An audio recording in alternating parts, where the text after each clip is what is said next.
नमस्ते दोस्तों। और हम उम्मीद करते हैं आप अच्छे होंगे। और आज की वीडियो भी हम आपके लिए इंफॉर्मेटिव पर्पस से लेकर आए हैं।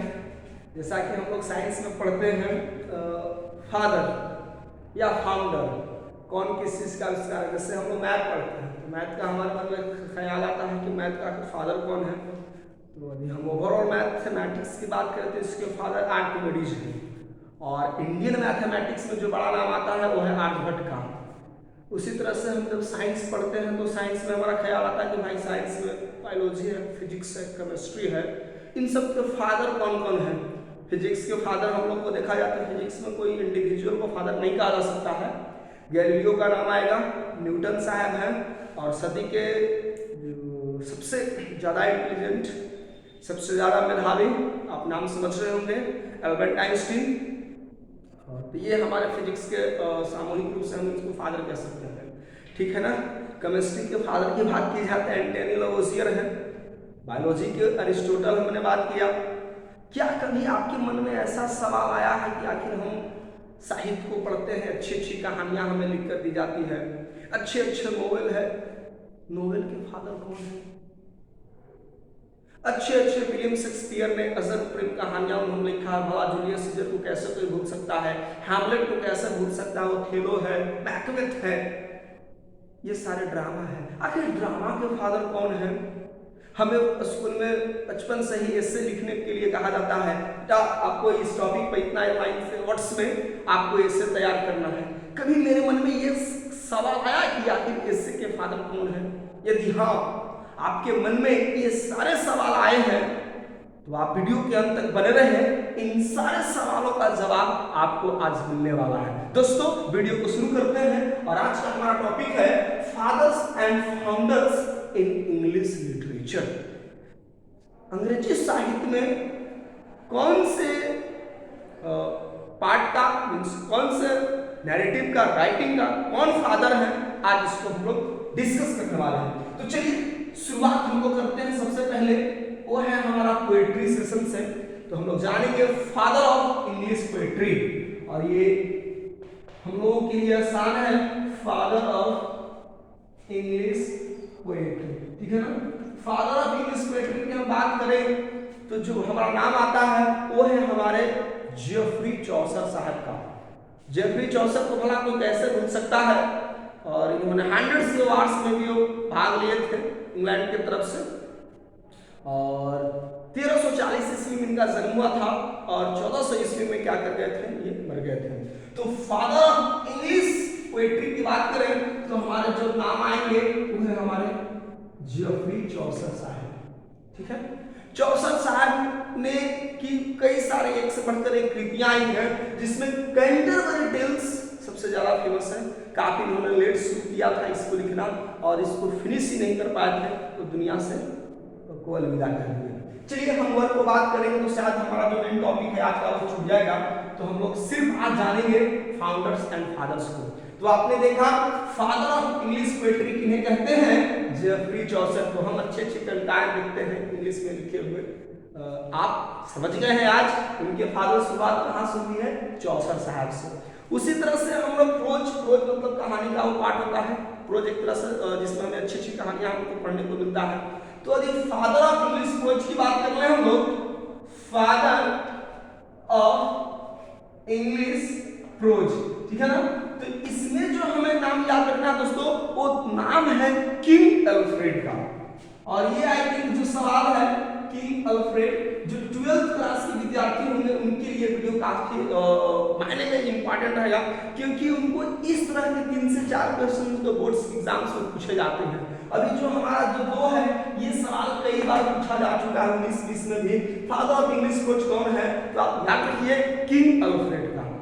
और जो अभी मैं इसके बाद थर्ड में बताने वाला हूँ ये भी काफी इंपॉर्टेंट हो जाता है। तो चलिए मैं फादर ऑफ को जहाँ मैं डिटो साइन का इस्तेमाल कर देता हूँ, ठीक है ना।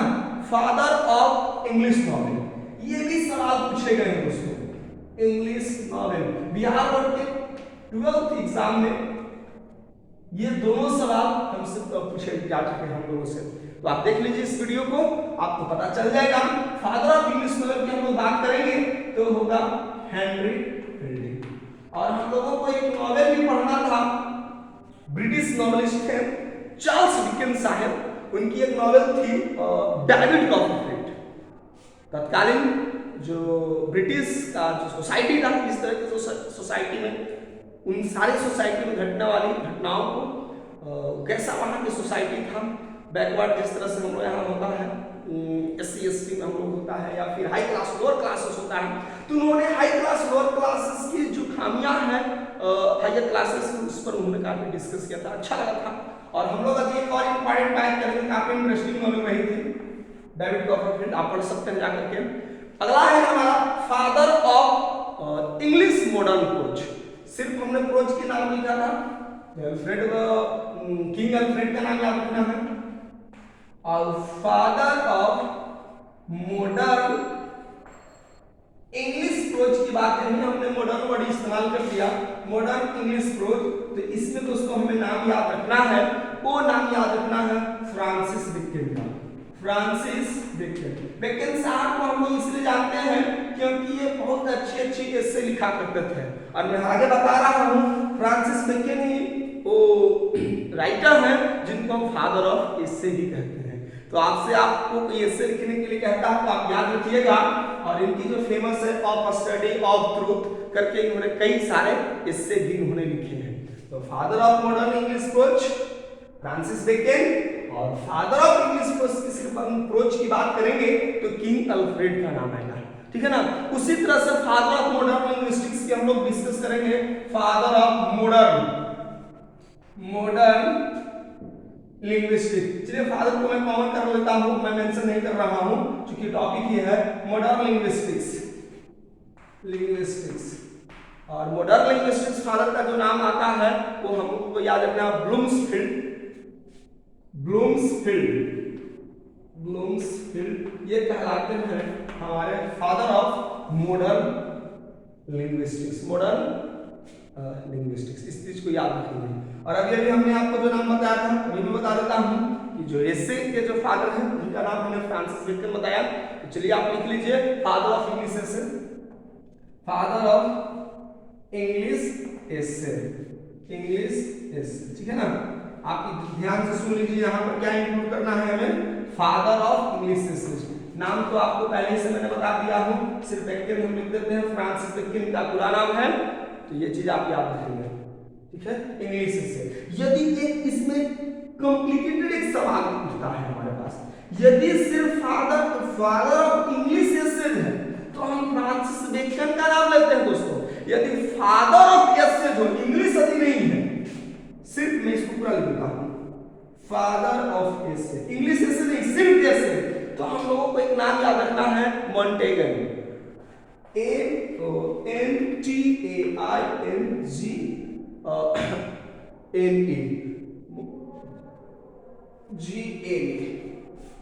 ठीक है। तो ये चीज हम लोग को याद रखना है, और से देखिए इंग्लिश एस्से बेकन, ये चीज हमने याद रखना। और फादर ऑफ सिर्फ एस्से तो मॉन्टेगन के याद रखना है, ये चीज हमारे लिए काफी इंपॉर्टेंट होता है। यस, यहाँ पर भी ये होगा, मुझे डाउट था, ये ठीक है, हम कंफर्म किया, एन विल बी देयर। चलिए आगे अगर हम लोग बढ़ते हैं नेक्स्ट फाउंडर्स में, तो जो नेक्स्ट फाउंडर हम लोग को पढ़ना है वो हम लोग को दिखाई दे रहा है अमेरिकन ट्रांसेंडेंटलिज्म, फादर ऑफ कितना हो जाएगा 8, फादर ऑफ अमेरिकन ट्रांसेंडेंटलिज्म, ठीक है। और ये इसका है इमर्सन, हमें याद रखना है ये नाम, इमर्सन साहब को हम लोग कहते हैं फादर ऑफ अमेरिकन ट्रांसेंडेंटलिज्म, ठीक है ना। इमर्सन साहब हैं। और एक और हम नोवेल की बात कर रहे थे, तो यदि हम आपसे पूछा जाता है कि फादर ऑफ हिस्टोरिकल नोवेल कौन है, याद रखिएगा दोस्तों, वाल्टर स्कॉट। तो सिर्फ हम मेंशन कर देते हैं आपके लिए हिस्टोरिकल नोवेल, हमें याद रखना है, यहाँ पर ऐड करना क्या है, father of historical novel sir Walter Scott, sir Walter Scott. ये चीजें हमें ध्यान में रखना है। यदि सिर्फ आपसे पूछता है फादर ऑफ इंग्लिश नोवेल तो हेनरी फील्डिंग, और यदि हिस्टोरिकल नॉवेल की बात आती है तो सर वाल्टर स्कॉट को हमें ध्यान में दोस्तों रखना है। उसी तरह से ट्रेजेडी, अभी मैं ट्रेजेडी का नाम ले रहा था और उसमें भी अभी रिवेंज ट्रेजेडी का आता है नाम, रिवेंज बदला। तो बदला तो भाई यही होता जब आप हिंसा करेंगे, वायलेंस करेंगे। तो फादर ऑफ रिवेंज ट्रेजेडी में जो हमको नाम याद रखना है वो याद रखना है दोस्तों थॉमस किड को, थॉमस किड। ठीक है, ये हमारे लिए काफी इंपॉर्टेंट हो जाता है। जो अगला नाम हम लोग को दिखाई देगा वो हम लोगों को आगे हम लोग को पढ़ना दोस्तों अभी हमने आपको बताया था। चलिए फर्स्ट पर आइए, फादर ऑफ इंग्लिश पोएट्री। तो हमने क्या पढ़ा, जेफरी चौसर को। ठीक है ना, यदि हम इसी में कहते हैं कि father of second English poets किसको कहते हैं तो नाम याद रखेंगे एडमंड स्पेंसर। और स्पेंसर साहब काफी चर्चित है क्योंकि इनकी फेरी क्वीन नाम की एक फेमस बुक थी, काफी फेमस थी। तो हम इनका मेंशन करते हैं father of second English poets. तो इसमें आपको याद रखना है हमको, तो इसमें जो हम लोग को नाम याद रखेंगे अभी मैंने आपको बताया है। चलिए मेंशन कर देता हूं Edmund Spenser, Edmund Spenser SPENSER। चलिए एस और सी में भी डिफर हो सकता है, चलिए सी है। तो ये चीज हम लोगों ने देखा। चलिए मैं कुछ और नए नाम से बताता हूं, ऐसे बहुत सारे हैं, इस पर मैं कई पार्ट्स बताऊंगा, एक पार्ट में संभव नहीं है सब चीज सारे फाउंडर्स को बता पाना। तो चलिए आज इस पार्ट में मैं कुछ और दो चार नाम बता रहा हूँ आपको, ये काफी इंटरेस्टिंग होने वाले हैं लिटरेचर विद्यार्थियों के लिए। आइए बढ़ते हैं हम लोग दोस्तों आगे, ठीक है ना, आप इसको देख सकते हैं। तो अगला जो हम लोगों को पढ़ना है वो है फादर ऑफ इंग्लिश एसिस्ट, तो चार्ल्स लॉन्ग। अगला हम लोग कितना था 11, यहाँ पर हम लोग चलेंगे 12। फादर ऑफ इंग्लिश एसिस्ट, ठीक है ना। एसिस्ट में हम लोग बात करेंगे तो इसमें हमारा जो नाम आएगा चार्ल्स लॉन्ग का, चार्ल्स लॉन्ग एसिस्ट लॉन्ग्स, ये हम लोग को दोस्तों काफी इंपॉर्टेंट है। तो फादर ऑफ इंग्लिश एसिस्ट इनको कहते हैं, चार्ल्स लॉन्ग्स को हम लोग को याद रखना है। और एक कॉमन है, अभी हमने स्पेंसर को नाम कहा था, जिनको हम लोग कहते हैं father of second English poets, इन्हीं को हम लोग कहते हैं पोएट्स पोएट, कवियों के कवि, पोएट्स पोएट, ठीक है ना। ये भी हम लोग किसका नाम आ जाएगा, इसमें भी एडमंड स्पेंसर, एडमंड स्पेंसर, ये साहब है हमारे जिनको हम लोग पोएट्स पोएट के नाम से जानते हैं, ठीक है ना। और एक हम लोगों को इसी तरह से पढ़ना है क्रिटिक्स क्रिटिक। क्रिटिक मींस क्या होता है दोस्तों, क्रिटिक जो आलोचना करते हैं, तो आलोचक जिसको हम लोग कहते हैं। तो आपको ये सवाल पूछता है क्रिटिक्स क्रिटिक, क्रिटिक्स क्रिटिक्स किसको हम लोग कहते हैं, याद रखिएगा विलियम हैजलिट। नाम आपको सुना सुना सा लग रहा होगा, अभी नहीं सुने तो आप तो आपने सुन लिया। क्रिटिक्स क्रिटिक विलियम हैजलिट को, पोएट्स पोएट एडमंड स्पेंसर को, ठीक है ना। और नेक्स्ट हम लोग जो बातें करेंगे वो इसमें हमारे लिए और भी इंपॉर्टेंट होता है और वो चीज हम लोगों को जानना काफी जरूरी है। एक और हमारे पास फाउंडर है और हमने पढ़ा है, तो मैं आपको बताता हूं founder of metaphysical school of poetry. जब भी दोस्तों आप मेटाफिजिकल वर्ड आता है तो जो सबसे पहला नाम आता है 17वीं सेंचुरी के जाने माने राइटर जॉन डन साहब को कौन भूल सकता है। और इन्हीं के साथ साथ जो कंटेम्पोररी थे जॉन डन के साथ, इनकी कई सारी फेमस पोएम्स हैं। तो चार का मैं नाम बताता हूं, जिसमें आपको death be not proud, the sun rising, go and catch a falling star, sweetest love I wrote को, the good morrow, the flea, और इस तरह के इनके कई सारे फेमस वर्क्स हैं। तो हम आपको बताते हैं founder of metaphysical school of poetry के कौन है। तो ये इसमें जो नाम हमें दिखाई दे रहा है दोस्तों, वो आपको मैंने जैसा कि बताया जॉन डन साहब, ठीक है ना। जॉन डन साहब हमारे हैं father of Hitchcock school of poetry. इसी तरह से हम आपको बताएंगे father of lake school of poetry. तो लेक स्कूल ऑफ पोएट्री में भी मैं डिस्कस कर देता हूं। और father of lake school of poetry, school of poetry ये जानने खास करके साहित्य वाले विद्यार्थियों के लिए, लिटरेचर वालों के लिए बहुत कॉमन होता है।